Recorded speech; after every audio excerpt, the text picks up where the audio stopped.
25 this week. We never did this earlier. In fact, two of you in the chat room mentioned that this is tonight. Okay. The bangers among two teams, both ranked in the top 25. There could be bangers, but this is our definition of bangers.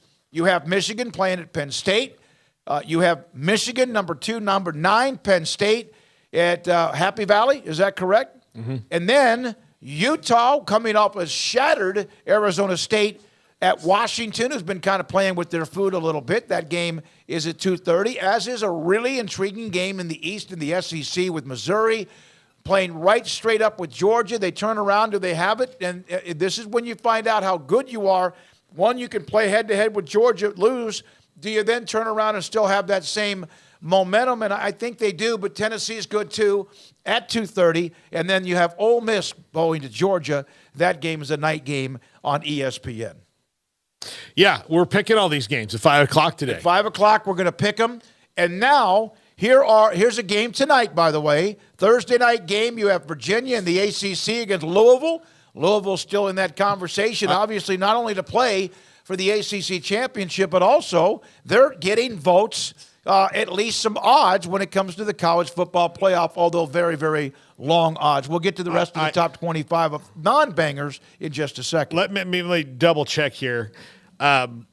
Louisville has to, if they win tonight, I do think that they're in the ACC title game, even though they have to go to Miami next week. I think that because of who they've beaten, I don't know, maybe if they lost to Miami and North Carolina continue to win, that could be kind of a. Well, let's let them get through tonight first. But if they win tonight, I think it's pretty much who was all it over that Virginia beat recently? Was it North Carolina? Yeah, they beat North Carolina. All right, here are the other games in the top 25, and obviously Alabama has been finding a way to win after the loss earlier to Texas. They play at Kentucky, who's kind of calmed down. Still, that's a game that if you get on the wrong side of it, Kentucky pounds the football. Now you have Tulsa at 20th ranked Tulane. Tulane right now, aren't they the one, at least, and others can be a part of this, control the destiny of the top-ranked G5 team, especially with Air Force going down. Old Dominion at Liberty. James Madison, unbeaten against UConn. Arizona, they have just come basically out of nowhere to play at Colorado. That's another tough one for Dion and company, and that could be put them at 6 losses if they don't win. Things have changed dramatically there. Miami, this was for the longest of times. You have Texas OU, you have Alabama, Auburn, USC, UCLA. You have all these rivalry games. Michigan, Ohio State, what was a long time ago, Nebraska OU, Texas OU, A&M.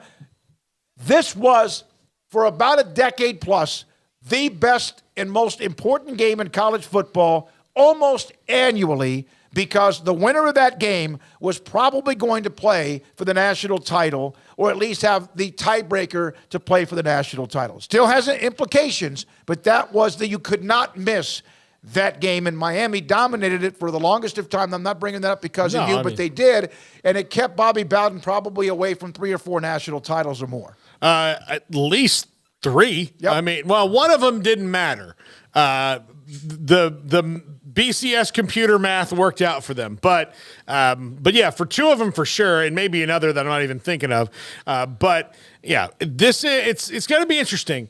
Florida State beat Miami really badly in Miami last year, and they have played better week over week this year than Miami. Obviously, they're a deeper team. They're further along in the rebuild. All these things you want to say. This is a better version of the Miami team than last year, although Tyler Van Dyke's not been playing well. I think that Mario Cristobal, whatever coaching juice he's got, is going all out this week. And Florida State has a tendency to kind of, start slow. And I don't know and this game gets really physical. It's going to be interesting.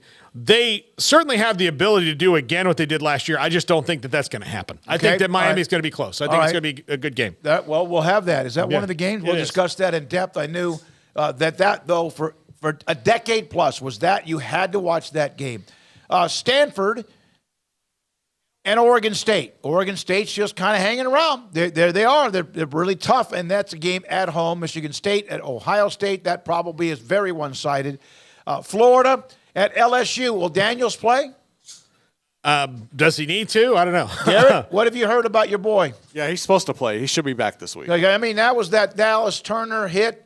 He kind of affected, even though Alabama at the time led the game, you wondered about whether or not Daniels, who I love watching him play, he is fun to watch, man.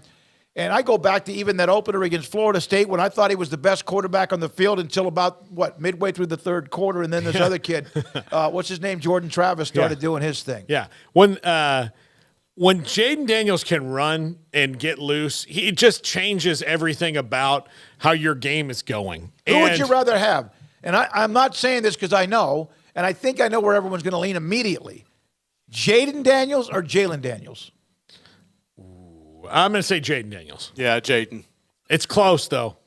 Jaden's a little more durable. I'm going to tell you this. I'll admit this. There's a couple of times, like during the early part of the year, or even I was like, okay, who plays for who? Yeah. Because both of them are very similar with the dual threat ability. Both of them can obviously run. If you gave me any of the Jadens or the Jalen, I would not be mad. No, I mean, damn, you got Jaden, I get Jalen, Hey, I'm fine. yeah. Of course, he's got to be If healthy. you even throw in Jalen Milroe in this, Yeah. I'm a believer now. Yep. If you can make it where you got an athlete like that, that's kind of the old. I love how that's all worked with Alabama. I think the funniest thing is if this was a high school team, what would you do? Well, we would make this kid quarterback and just figure it out later on. We'll figure it out. That's what they did. DUS 100, Daniels better play or they will lose. The other quarterback on LSU is garbage I don't think so. All right. Alan think Train, so. He Daniels doesn't at play that Kansas. much. He'll take the KU Daniels. And then a few others are making their comments too. In fact, here's the other one. It's kind of overshadowed because USC's kind of faded a little bit. And, of course, losing again last week in a hell of a game against Washington. USC at sixth-ranked Oregon, who's been rolling through people ever since the loss to Washington, hanging around, waiting for maybe Washington or somebody else to perhaps, throw up. And so they're hanging out there with Bo Nix and the Ducks, Dan Hanning, and that could end up being, but Oregon is beating people and making them like it. Yeah, that's probably going to be really bad. And then you have Notre Dame. People call it a bye week. A bye week is when you get a chance to advance to the next week by not playing, like in a tournament.